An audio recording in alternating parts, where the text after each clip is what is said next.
Hello, everyone, and welcome to another episode of For What It's Nerd. Today, we are discussing Section 31, the new Star Trek movie that released direct onto Paramount Plus.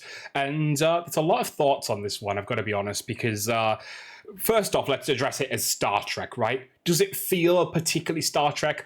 To me, no. The only thing that is Star Trek about this is that Philippa Georgiou is, of course, in it as the main character from Discovery, as well as the fact that they reference Section 31 and, of course, the Terran Empire. But does it feel Star Trek in terms of what the plot is, what the story is about? No, not to me, because even Section 31 in, the wider universe generally is about, like, the opposite side of that discovery, right? You've got to discover, but then you've got to lock it down. You've got to make sure that things don't happen. It's about threats. And this movie does talk about threats, yes, but it doesn't give the threat, it doesn't add to the threat. It doesn't make it feel real. It doesn't make it feel palpable. And I think what you find most kind of frustrating with this is that there's really no bad guy. And there is a guy, San, the former lover of Emperor Georgiou, which has been kind of put in there, which I don't mind, but it has been kind of retconned in there to make the kind of beating heart of the movie. Right? Okay, fair enough. That's fine. That happens a lot in movies, especially these types of movies, these spin-off movies. They add to a character who previously didn't maybe have as much backstory. Of course, Georgiou did in those first few seasons of Discovery, but still.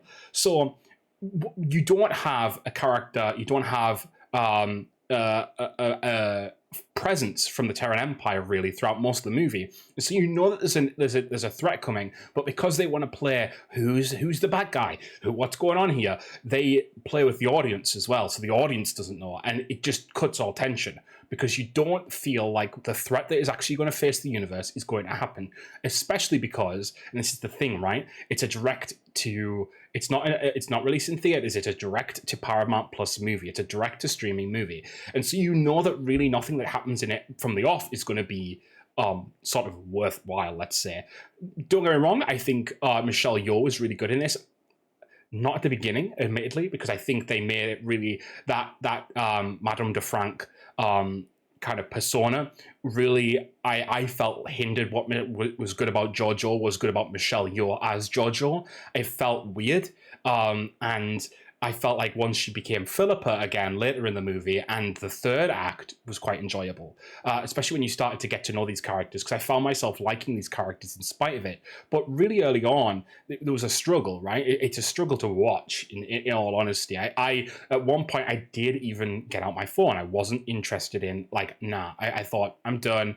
I kind of need a 5-minute scroll. I actually paused it at one point as well, which is the issue with movies that go straight to streaming, or movies that are, you're watching at home, even streaming shows, right? You pause it. If you get bored, you might not even finish an episode. So sometimes you kind of miss potentially things getting better. Like, for example, I do think this got better by the end. And actually, I think what is surprising to me is I thought I was going to come out of this and feel like actually it was sort of irredeemable, and I kind of want to forget it ever existed and move on to the next whatever comes out from Star Trek next, because I'm a fan of Star Trek. I'm not as avid a fan as other people, but I do enjoy it. So I do keep up on Star Trek where possible. I haven't watched all of Discovery yet because I jump around a lot. There's a lot to watch. There's a lot of things to do.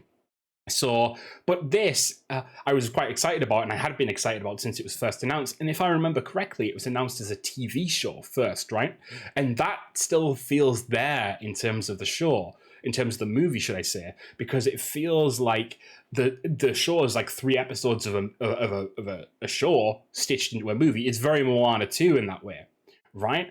And so when I was watching it and actually the movie finished, I was kind of like, oh, if they'd done this as the first 3 episodes of a show and kind of packed that out a bit, maybe even made it 4 episodes of the beginning of the show and then carried it on from there, I think it could have actually become something I was interested in and really enjoyed and kind of turned it round for me.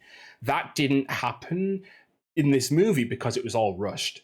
The characters you don't really get to know, and then you're meant to care about the fact that one of them is betraying the others. And don't get me wrong, I think that the characters did have a little bit of spark by like the third act. But that early act, I don't care about these characters, and they all feel pretty like similar. And like, yeah, some of them are aliens, but they're all human looking, right?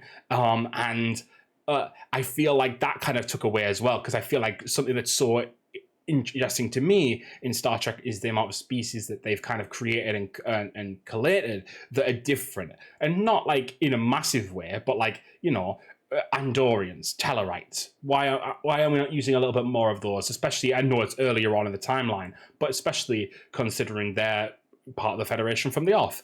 And so it kind of frustrates me a little bit seeing a show that just kind of felt like it was. It felt like it was done because Michelle Yeoh had been signed on to this ages ago, and that it had to be kind of made. It felt like it was made because of that. Do you know what it actually felt like? It felt like that movie that Snyder made for Netflix. What was it called? I can't even remember it now. But that movie, the one that went in 2 parts, and it felt just. It didn't feel like it was getting going, and it felt like a cheap knockoff of the thing it was trying to be. Snyder's with Star Wars, and then this Section 31 movies felt like a cheap knockoff of Star Trek, which is weird because it is Star Trek. But I don't know. I did feel like there was some emotional moments, and I do think some of the flashbacks are actually the best scenes. And I think that says a lot, right? It says a lot when the flashbacks are better than the actual stuff that's in the movie, the forward-moving stuff. So I don't know. I think this movie is one of those ones where, like, you'll watch it because you like JoJo, and if you don't like JoJo, then you won't care. And frankly, from what I've watched of it, it seems pretty self-contained, and from what I've gathered of it, should I say, but it seems pretty self-contained. And I personally don't believe it's really going to reference anything else unless they make another movie, which I don't think they're going to do because, frankly, I can't see this movie doing particularly well.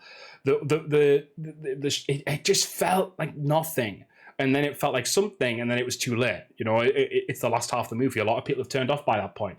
So I don't know. I think there's a point where you've got to go, am I making this thing because I care about what we're making, or am I making this thing because money?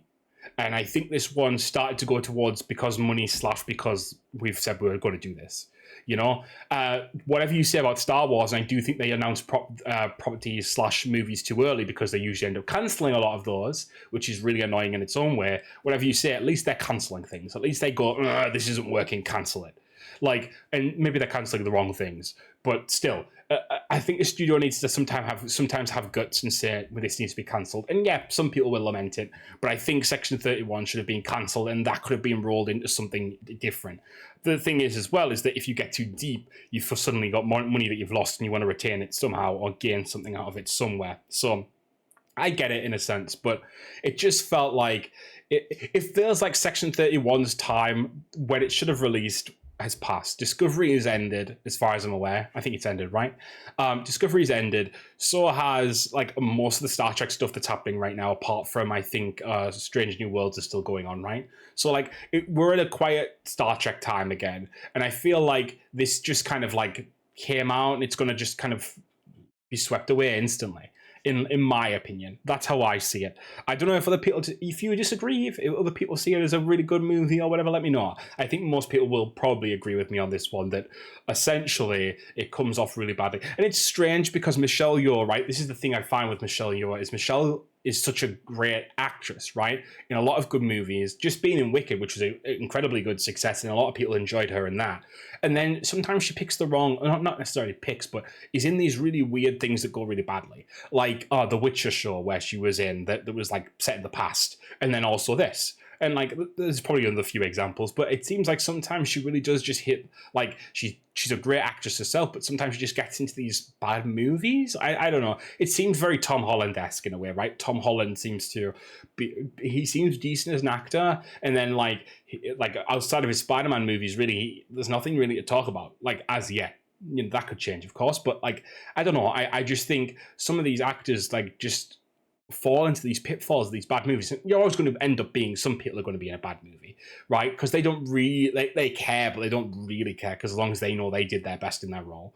But I don't know. It's wild to me that if I saw that, I'd be kind of, not ashamed, but I'd be kind of frustrated that that's what Section 31 became, because I think you could go a lot darker with it. I think they kept on a very comedic kind of action thriller level, but didn't get into like the kind of not noir, but like the kind of spy thriller level, right?